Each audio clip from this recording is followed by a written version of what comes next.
Listen up, all fight fans and fitness junkies. You've been listening to me talk about Jocko Fuel for a while now, and if you've been waiting, the wait is over. This August, you can score a massive 30% off on all of Jocko Fuel's top-tier supplements. That's right, 30% off. Jocko Fuel is loaded with all of the good stuff and none of the bad. We're talking no added sugar, no artificial sweeteners, and absolutely no gray area or banned substances. Just pure, clean fuel to power your performances. And guys, I really want you to try some of my favorites like Jocko Go and Jocko Hydrate. This deal is only going to be available for the month of August. So use code CHAEL30 or go to JockoFuel.com. Don't wait. Fuel up with Jocko Fuel and crush your goals. Guys, click on the link below to make it happen. Aspinall and Jones. It's interesting, guys. Like, Aspinall is doing everything right, and that is not completely common for him. I mean, Tom does not enjoy that side of it. And it is different from a sportsmanship standpoint. Like, I think we can all agree that some guys might have fun with the marketing and coming out and building character, building things up. Like, that might be fun, but that's very few guys. It really is. And then there's some other guys that not only is that not fun, it would be the opposite of fun. That would bring them an anxiety. They don't want to be on a stage. They don't want to be holding a microphone. They don't want to be doing this, and they don't believe that they should have to. They believe they can get to the top and they can fill up arenas off of a resume and having great success. I mean, that is a deep-rooted belief in many people. And then you will have, and it's the category that I think that Tom is in, which is straight-up wholesome sportsmanship. You try that on. You don't have a lot of that in pro sports, particularly this one. But Tom's father is his cornerman. Tom's father is at his practices, and that does change things. All of us could relate to that. All of us could relate to a level of behavior that we do not demonstrate when our father is around. And it could be as simple as that, right? It really could.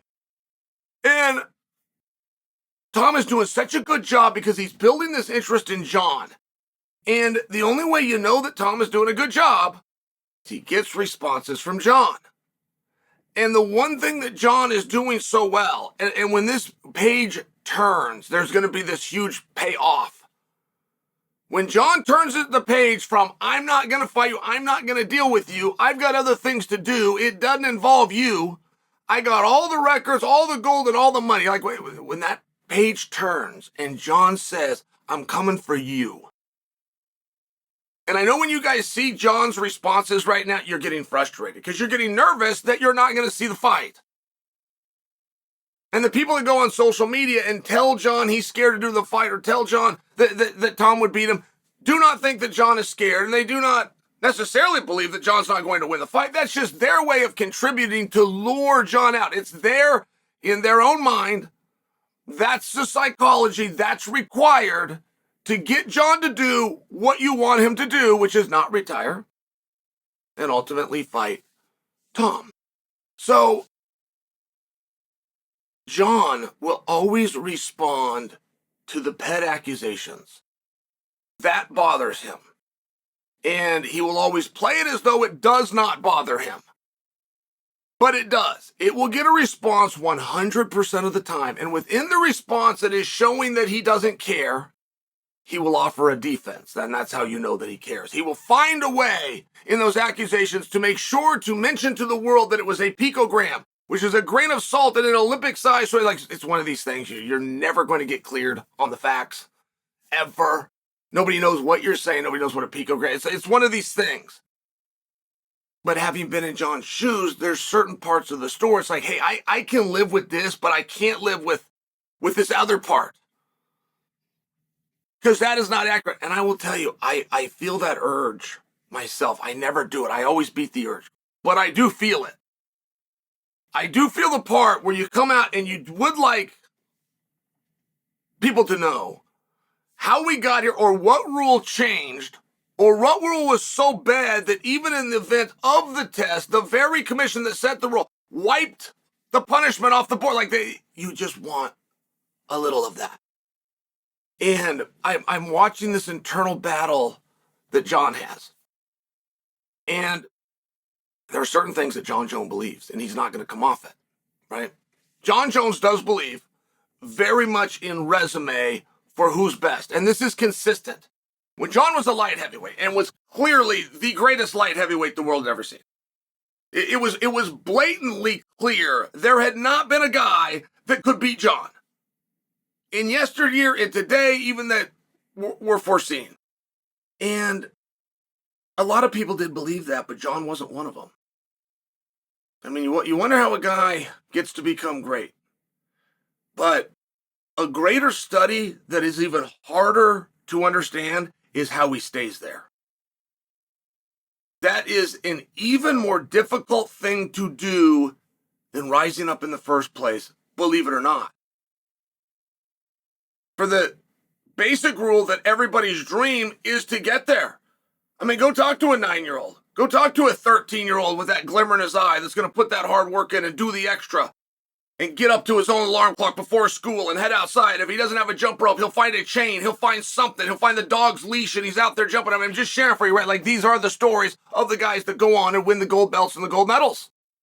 But even if you're talking to that kid or you're talking to the person that advises and mentors that kid, they do not tell you, yes, our goal is to be the world champion for 5 years. Here's the year we want to win it. And here's the window we want to hold it. Nobody speaks that way. Nobody thinks that way. And it's the reason it is so difficult to do.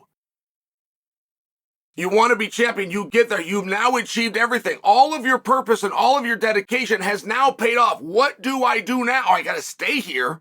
Okay, let's try that for a while. But that isn't a dream that I've been pursuing since childhood. In fact, I never even thought of it till right now. It's just a hard thing to do. It's a really, really hard thing to do. And Jon deeply believes that whoever did that, and it's not days, by the way. Like, I would think days as champion would matter. Or, hey, this guy was champion. Grab that belt, held it for 5 years. Whoa.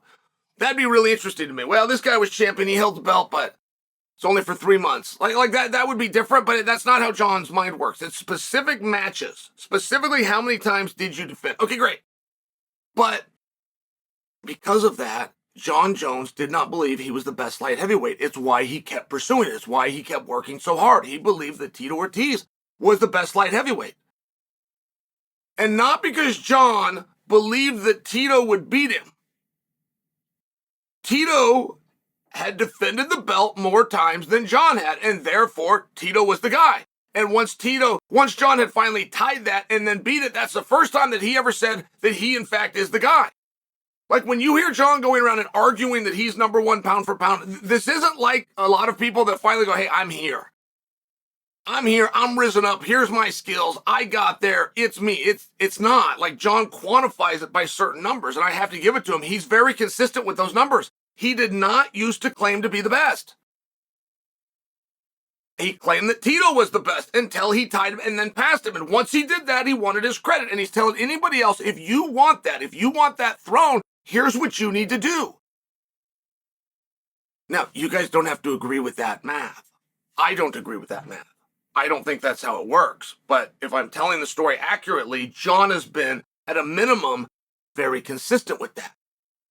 So Jon does not personally feel, no matter how many times you attack him on social media, no matter how many times this gets thrown out to use playground rules as a way of getting Jon into the cage, it's not going to work because he genuinely does not believe that his greatness is being compared with Tom's or anyone else's until they get the amount of defenses in, the amount of championships in that Jon did.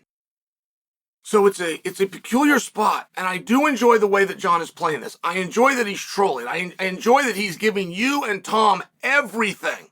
Everything you want, everything that you need for a headline, except any inclination at all of a commitment to actually do the fight. I like it. You're right. Because you're just trying to drive him crazy. You don't mean those things. It's your way of getting him out. And he's doing the same thing. He's trying to drive you crazy right back. And it would make a level of sense. As many defenses as Jon can get Tom to do, right? The greats, and it doesn't matter how great you are, you still got the same job, which is get the biggest paycheck against the easiest opponent.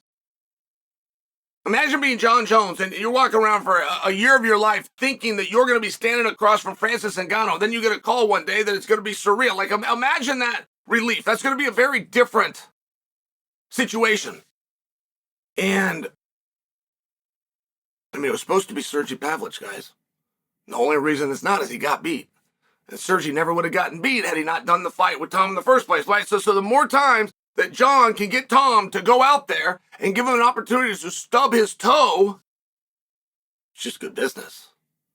It makes perfect sense. I don't know if Jon is going to be able to lure Tom into doing another fight, but I will share with you, if Tom and Jon get in the octagon, it is going to be on International Fight Weekend of next year, which is July, and it's very relevant. That'll put Tom Aspinall out of the ring for over a year. I'm not certain that you guys understand this stat. Tom Aspinall, with one exception of Andrei Arlovski, has never been out of the first round. I'm not sure that you understand that. That is not helpful. That is not a good thing. It looks good and it sounds good. It's not good. When you find yourself in a fight harder than you're used to, it's a problem for everybody.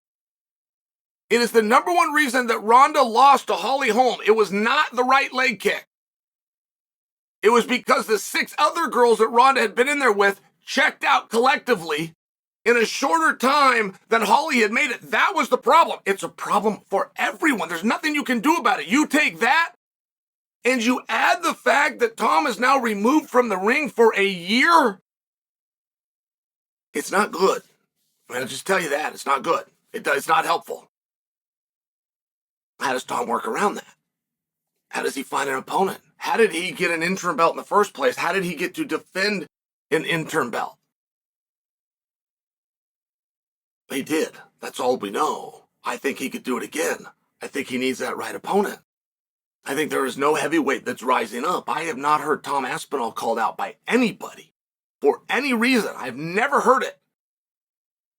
And I do think it's very important if Stipe gets in front of this. Like, we're trying to find a way to get Jon and Tom together, but Jon's got to fight Stipe. I feel as though Stipe needs to get in front of this. Stipe needs to put a finger in Tom's chest. He needs to let him know, I plan to retire, but if I don't, I'm coming for you. It's the right thing to do.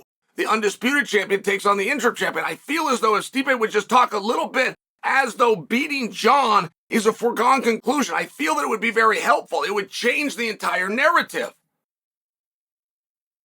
But I'm not going to get my way. I'm not going to get my way with any of them. They don't listen. They don't study the sport. They don't know their own weight class.